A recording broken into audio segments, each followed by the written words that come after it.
د نن چهارشنبه ورځې لنډ دقیق او مهم خبرونه.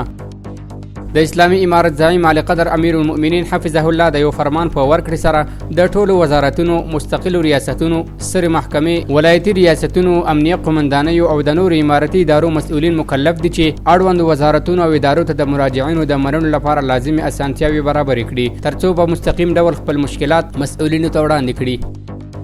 د افغانستان او چین ترمنځ د مستقیمو الوتنو لړۍ له سره پیل شوه. نن چهارشنبه د یوې غونډې په ترڅ کې چې د ترانسپورت او هوایي چلند وزارت محترمو معینانو، د چین سفارت استازي او نورو مسؤلینو پکې برخه درلوده، د اریانا افغان هوایي شرکت له لوري د چین هیواد رومچي ښار ته بیرته الوتنې پیل شوې. د ریاست الوزرا اقتصادي معاونیت وایي د افغانستان اسلامي امارت اقتصادي خودکفایۍ ته رسیدو په پار د کرنې سکتور په خپلو لومړیتوبونو کې نیولی او په دغه سکتور کې بنسټیزې اسانتیاوې رامنځته کړي دي. د کابل ولایت په سروبي ولسوالۍ کې د څه باندې 3 میلیونه او 500 زره افغانیو په لګښت د 40 پراختیایي پروژو چارې پیل شوې.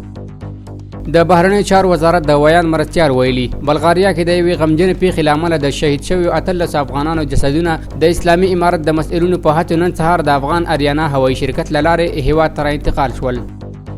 پنجشیر کې لسګونه کورنۍ له برېښنا برخمنې شوې. د پنجشیر د برېښنا ریاست مسؤلین وایي چې د دغه ولایت په مرکز بازارک کې د 1 میلیون او 500 زره افغانیو په لګښت د برېښنا یو ترانسفارمر په فعالېدو سره 150 کورنۍ له برېښنا برخمنې شوې. د ستندر ملي ادارې لخوا په فراه 28 میل بندر کې 14 ټانکره بې کیفیت تیل ایران هیواد ته بیرته وګرځول شول. یا د اداره له ټولو سوداګرو غواړي ترڅو هیواد ته با کیفیته توکي وارد کړي، کنه له ورته قانوني عمل سره به مخ شي. هرات کې په لومړي ځل جوړ شوي 2 موټر نندارې ته وړاندې شول. دغه 2 موټرو د هرات ښار په سړکونو ازمایښتي حرکت پیل کړی دی.